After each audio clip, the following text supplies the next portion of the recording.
എൻ്റെ fake I D അതിൽ ചേച്ചിയുടെ ലൈവ് വന്നില്ലേ? എൻ്റെ എക്സാം ഡേ അഖി ചേച്ചിയുടെ ലൈവിൽ അയ്യോ അത് വൻ ശോകമായിരുന്നു. അവളുടെ ലൈവാണെന്നുണ്ടെങ്കിൽ അത്രയും വ്യൂസും ലൈക്കും ഓടിക്കൊണ്ടിരിക്കുന്ന കമൻസും ഒക്കെ ഉള്ള ഒരു ലൈവ്. അതിൽ കയറിയിട്ട് അക്കുവിൻ്റെ പേരും വന്നിട്ട് ഞാൻ ഉണ്ടായിരുന്നില്ല. അത് ബ്ലൂ കൊടുത്ത സമയത്ത് ഞാൻ കണ്ടില്ല, പിന്നെയാണ് ഞാൻ കയറി വന്നത്. അന്ന് ഞാൻ അഖിയുടെ ലൈവിൽ എപ്പോഴും പോയിരുന്നല്ലോ. നമ്മുടെ ലൈവ് കഴിഞ്ഞിട്ട് അവളെ ലൈവ് ടൈം ഉണ്ടായിരുന്നു. അങ്ങനെ അങ്ങോട്ടും ഇങ്ങോട്ടൊക്കെ സ്ഥിരം പോയിരുന്നു.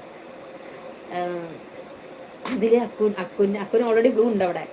എന്നിട്ട് അക്കുൻ്റെ ഐ ഡിയിൽ വന്ന് ബ്ലൂ ഇല്ലാത്തൊരു ഐ ഡിയിൽ വന്നിട്ട് പറഞ്ഞു, അഖി ചേച്ചി എൻ്റെ ഈ ഐ ഡിയിൽ ബ്ലൂ ഇട്, എൻ്റെ എന്താ പറയുക ഫോണ് കംപ്ലൈൻ്റ് ആണ്, മറ്റേ ബ്ലൂ ഉള്ള ഐ ഡി ഉള്ള ഫോണ് കംപ്ലൈൻ്റ് ആണ്, എന്നിട്ട് ഇതിൽ ബ്ലൂ ഇടാൻ പറഞ്ഞു.